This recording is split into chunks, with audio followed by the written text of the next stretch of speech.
క్రీస్తునందున్న ప్రియులకు ప్రేమతో వందనాలు తెలియజేస్తున్నాను. ఏప్రిల్ నెల 1వ తేదీ 2025. ఈరోజు దావీదు గారి ద్వారా దేవుడు మనకు చేస్తున్న వాగ్దానం ఏమిటనగా, కీర్తనల గ్రంథము 34వ కీర్తన 17వ చరణం. నీతిమంతులు మొరపెట్టగా యెహోవా ఆలకించును, వారి శ్రమలన్నిటిలో నుండి వారిని విడిపించును. ఆమేన్. నా ప్రియమైన సహోదరి సహోదరులారా, ఈ లోకంలో జీవిస్తున్న మనము ఎంత నీతిగా, ఎంత నిజాయితీగా, ఎంత మంచి ప్రవర్తన కలిగి, ఎంత పరిశుద్ధమైన జీవితాన్ని జీవిస్తామో అన్ని శ్రమలను, అన్ని బాధలను, అన్ని నిందలను, అన్ని అవమానములను ఎదుర్కోవలసి ఉంటుంది. బైబిల్ ఇలాగూ సెలవిస్తుంది, నీతిమంతునికి కలుగు ఆపదలు అనేకములు అని. అవును ప్రియులారా, మనము మంచిగా ఉంటే ఈ లోకము మనల్ని ఓర్చదు.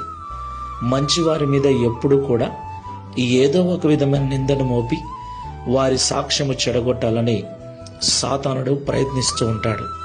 అయితే మనము నీతిమంతులముగా ఉండి మనం అనుభవించేటువంటి శ్రమలలో, వచ్చినటువంటి బాధలలో దేవునికి మొరపెట్టినప్పుడు దేవుడు అంటున్నాడు, నేను నీతిమంతులు పెట్టే మొరను ఆలకిస్తాను, వారికి వచ్చిన శ్రమలన్నిటిలో నుండి నేను విడిపిస్తాను అని.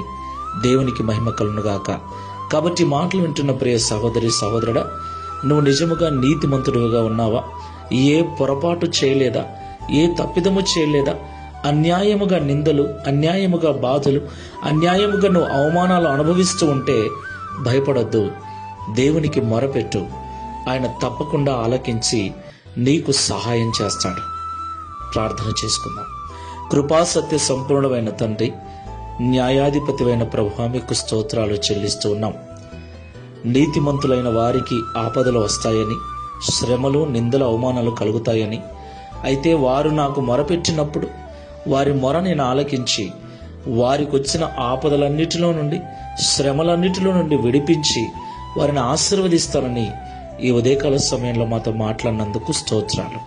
ప్రియ తండ్రి, ఈ ప్రార్థనలో ఏకీభవిస్తున్న వారిలో ఎలాంటి తప్పు లేకపోయినా, ఎలాంటి పొరపాటు లేకపోయినా, ఎలాంటి పాపము లేకపోయినా, ఎవరికి ఎలాంటి అన్యాయము చేయకపోయినా అన్యాయముగా నిందించబడుచు, బాధించబడుచు, శ్రమను అనుభవిస్తున్న బిడ్డలు ఉన్నట్లయితే, దేవా, నేను ఏ తప్పు చేయకపోయినా నాకెందుకు ఈ బాధలని నీ సన్నిధిలో మొరపెడుతూ ఉంటే నిశ్చయముగా వారి మొరను ఆలకించి వారిని విడిపించి వారికి కావలసిన ఈవులను అనుగ్రహించి తద్వారా ఈ దిన వాగ్దానమును మా అందరి జీవితంలో నెరవేర్చి మీ నామమును మహిమపరచుకునమని, గడిచిన మాసమంతయు కాపాడిన మీ కృపను ఈ ఏప్రిల్ మాసమంతా కూడా మాకు తోడుగా ఉంచి నడిపించమని యేసు నామములో ప్రార్థిస్తున్నాము తండ్రి.